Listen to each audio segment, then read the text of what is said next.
یک ناله دارم از دل تمام بچه های مسافر. یک آهنگ مسافری میخوانم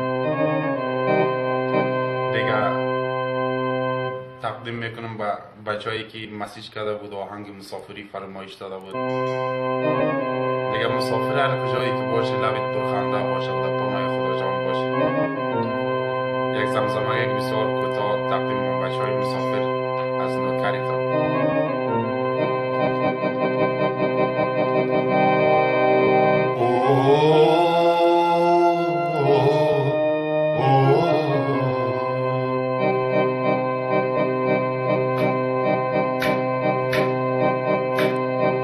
کسی که مسافر خانه نداره چی کنم مسافریست،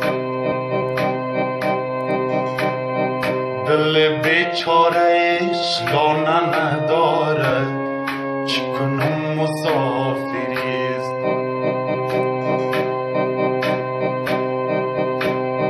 بیا که من و تو یک یارو باشیم، افغانستان وطن ماست.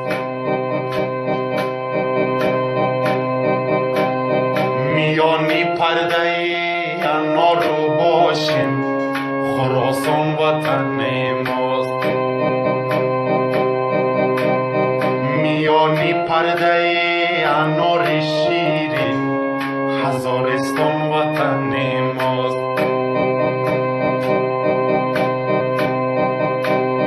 یکی خواب و دیگر بیدار رو باشیم، آریانا وطن ما.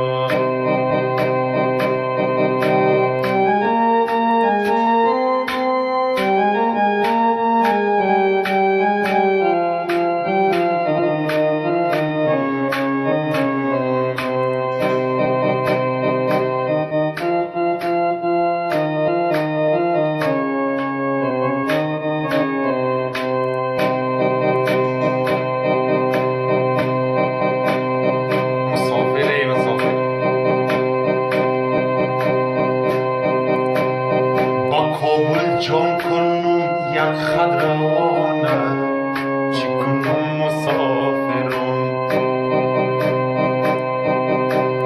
او آرایی کنه اولشانه چی کنم مسافرم.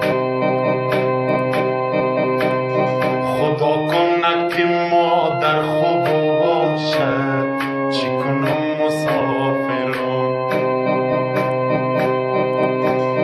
از مکندنم میشه آب دانه چی کنم